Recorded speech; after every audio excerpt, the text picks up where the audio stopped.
So we started in 2016 with a pilot, and we started with one faculty. And in 2017-2018 we implemented it with the whole university.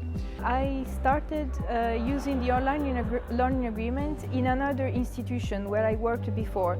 So I used it there for 1 year, and then I left that institution. I changed my job, and then I came to Grenoble. And so actually they are not using it yet in Grenoble. So the challenge will be to begin a test phase and to bring my experience in the previous job and to start a new phase with Erasmus Without Paper and test all the tools together at the INP Grenoble. We have applied for access to the Erasmus dashboard and as an international office. And we are currently testing the online learning agreement with two faculty coordinators who are inviting their students to use the online learning agreement and test the whole process to see how we can maybe implement the online learning agreement at our institution in the future. We first of all presented the online learning agreement to our departmental coordinators, because of course the learning agreement is done at our university on decentral level, on the faculty level, and for us it was important for them to test how it works and if it can be adapted to our procedures. And there was great interest from the coordinators, which was very positive. And then we started a testing phase with selected faculties to see how it could be adapted, how our procedures maybe would have to be adapted to be applicable to the online learning agreement. And it was very satisfying because it worked quite well for the first rounds, and we had successful complete procedures of learning agreements in the first round already. And what was important for us was we contacted our partners as well beforehand, before testing it, so they would know what to expect, and they all agreed and were willing to participate in the testing phase. So at the University of Vienna we had several testing cycles. We started to test the OLA and the dashboard first with some fake accounts that we created ourselves just to try out the tools. And then later on we decided to actually take the step, one step forward, and to test the OLA and the dashboard with real students and with real mobilities. For this sake, we decided it would be better not to test it out with all students at once.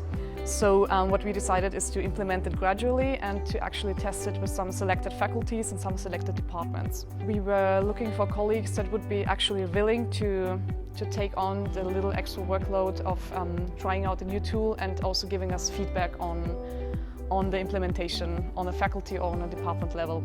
So for us it was important to make sure that the department or the faculty would be also interested in testing out a new tool, in maybe finding out whether it could be a better solution for them than the paper learning agreement. So we wanted to get all the people in the process on board.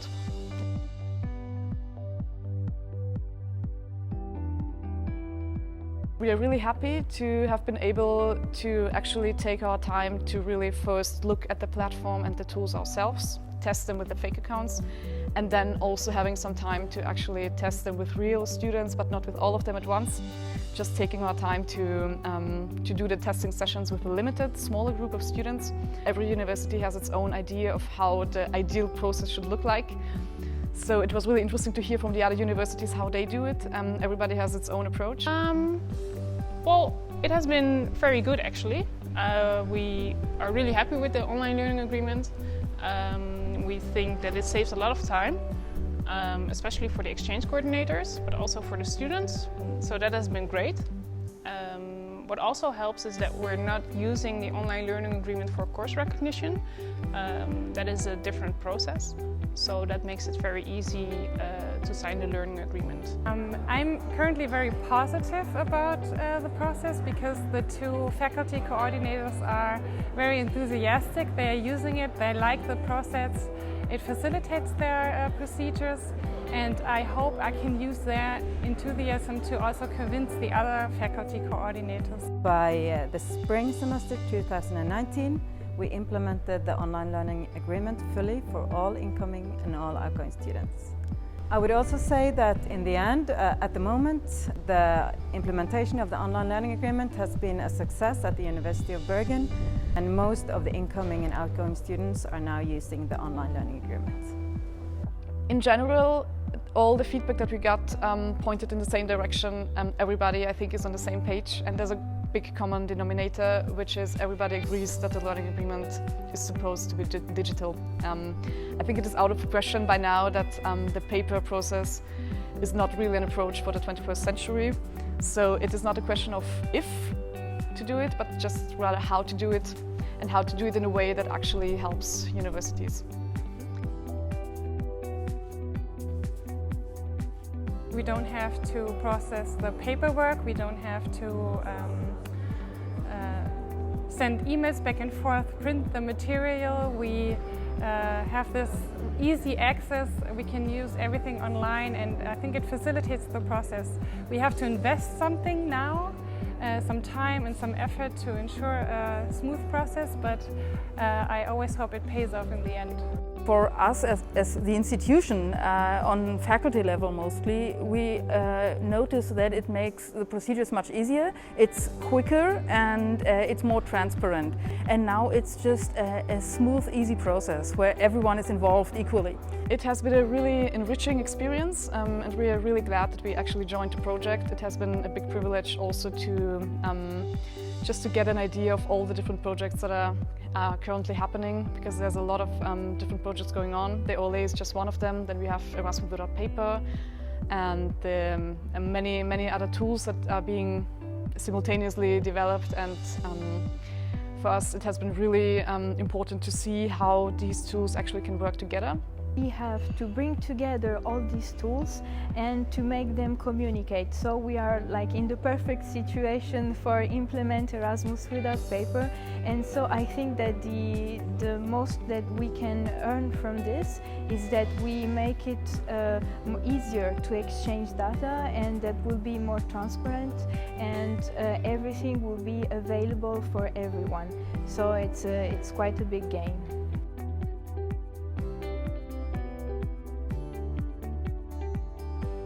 And for the students as well, our perception is that for them, because it's what they're used to, it's much easier and much more understandable than the old procedure, where you have the paper and you have to send them from one coordinator to the next to get all the information and signatures. So it was actually funny because we sent out an information email about the OLA, that we are testing it now, please fill out your OLA, and then an information sheet on how to fill it out. And I would bet that none of the students looked at this information sheet, but they, however, managed to fill it out correctly. So I feel like for the students, it's just something completely natural to fill it out online, to have the signatures online, so it was not questioned at all. But still, many students come to us with the documents, like with the copy of the paper learning agreement that they have to hand in, and then ask us, why can't we do this online? And then we tell them, well, there's a project. Sooner or later you will be able to do it online, but it's really interesting to see that this idea of having the online learning agreement oftentimes comes from the students that have never heard about the project, but still suggest that it would be much easier for them to actually carry it out online.